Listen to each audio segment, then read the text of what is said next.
So I'm working on the bag toss today. I don't actually have this coming up in an event, but it's very much a weakness for me.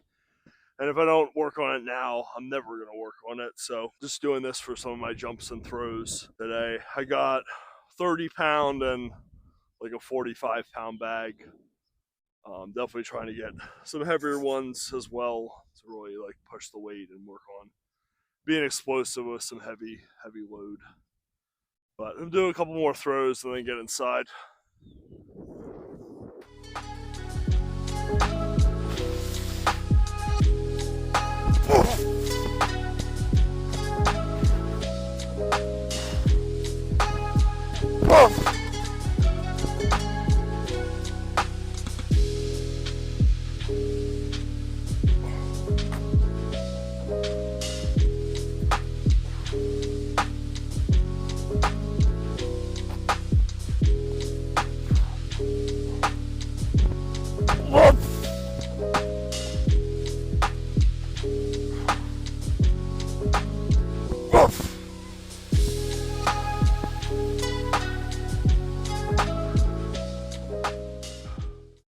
I like to get in the gym and hit the weights, get a nice pump, but this speed and power training is very unique and something you really need to commit to.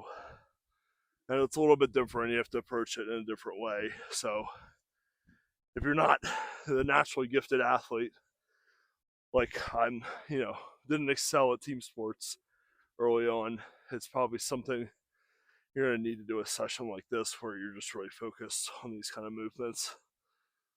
But it's fun, it's enjoyable, even though I'm not as good as I would like to be at it. I will also argue forever that this kind of training is necessary for powerlifting, it's necessary for strongman, of course, with the specific events.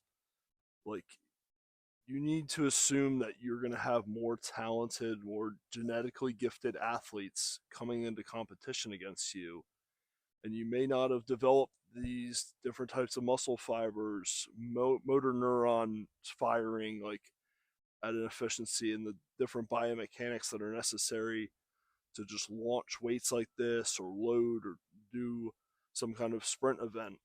So you need to be working on your speed and power and get yourself more explosive. You see guys that just do box jumps, do seated box jumps, and their squat blows up like crazy because now it's hitting a different stimulus, a different muscle fiber type, and it's just changing those adaptations and the stress, working something different into your training, it makes a huge impact. All right, one last throw and we're going inside.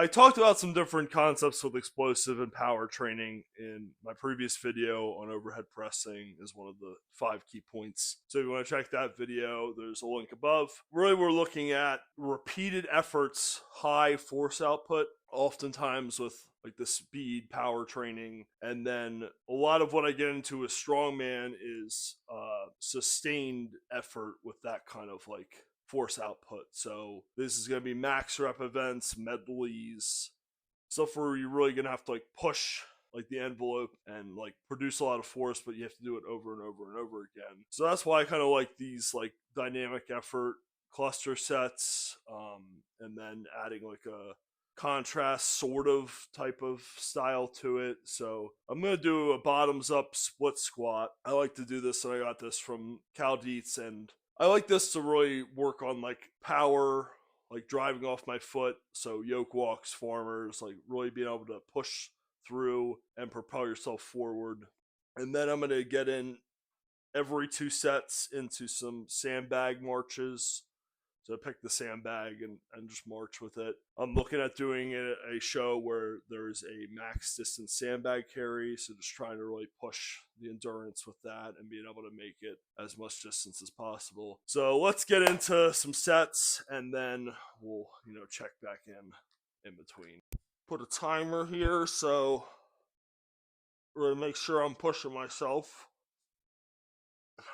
100% this mic comes off, guaranteed.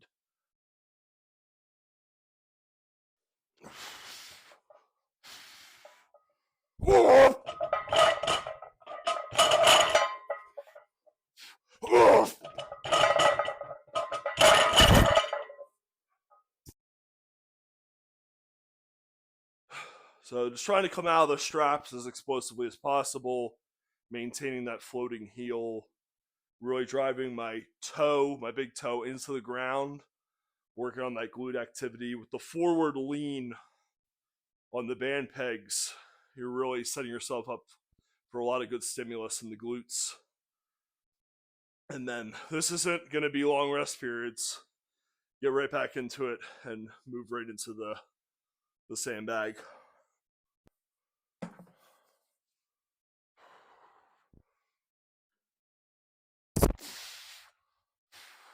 Oh! Oh!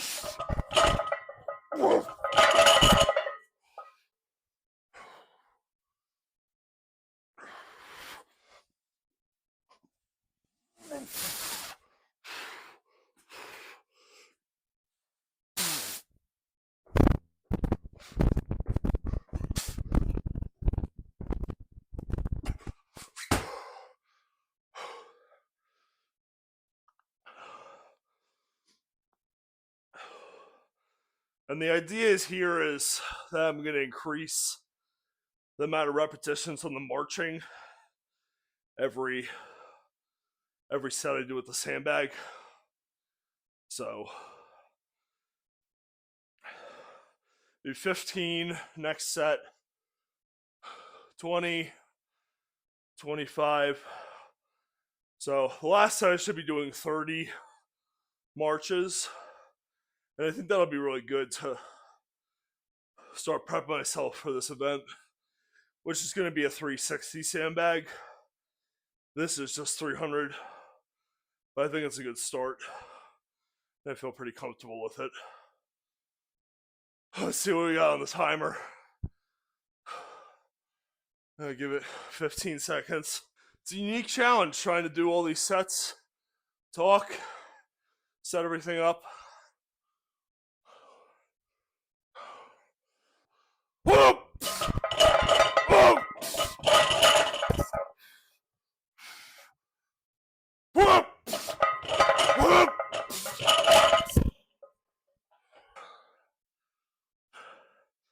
I do feel like I could increase the weight, but I've been very sore, and this is why I'm liking this concentric only movement. So I think just moving fast and getting through the sets as quickly as possible is a good choice and really something to build on in the coming weeks.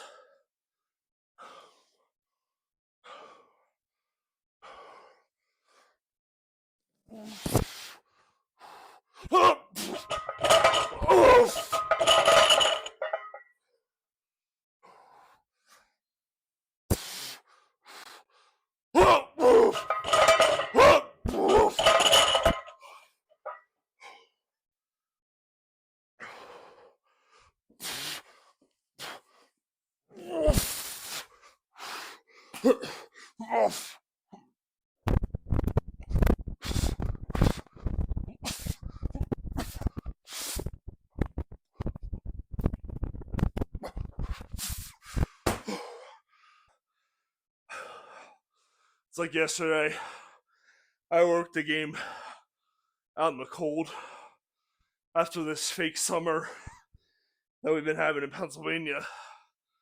It's like it gets freezing cold and windy again. And over 3 hours, I just steadily regret it more and more. It's the same thing here.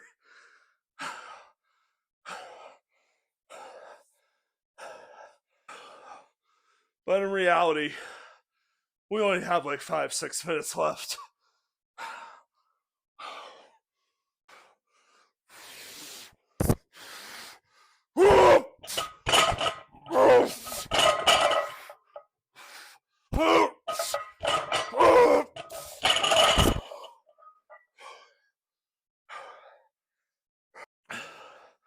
I had a crazy setup where I would put the spotter arms flipped upside down up on the rack. So do my bandit sets first, spotter arms go on, bands come off, press, squat into iso holds. And that got pretty crazy.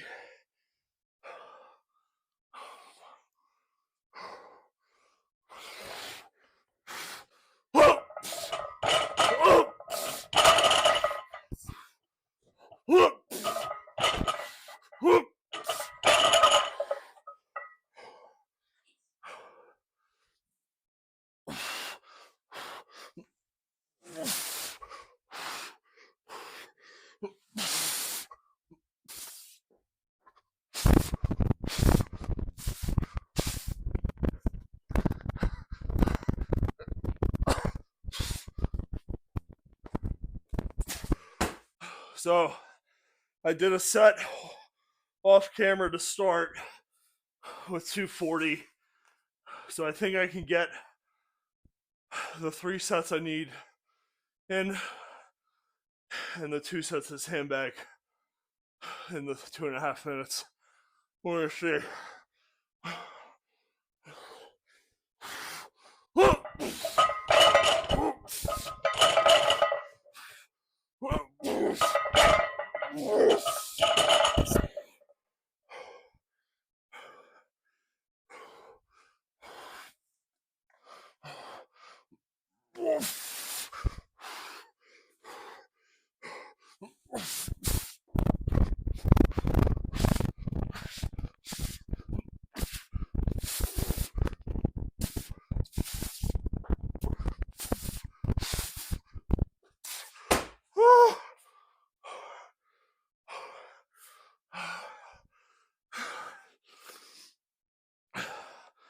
I probably shouldn't have called my shot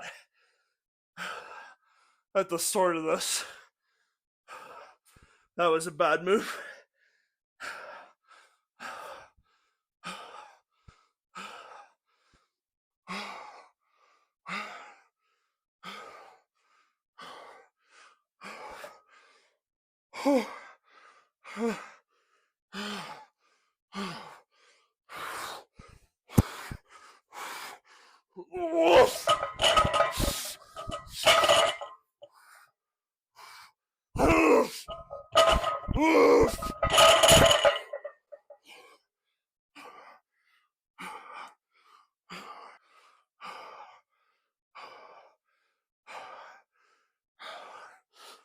No.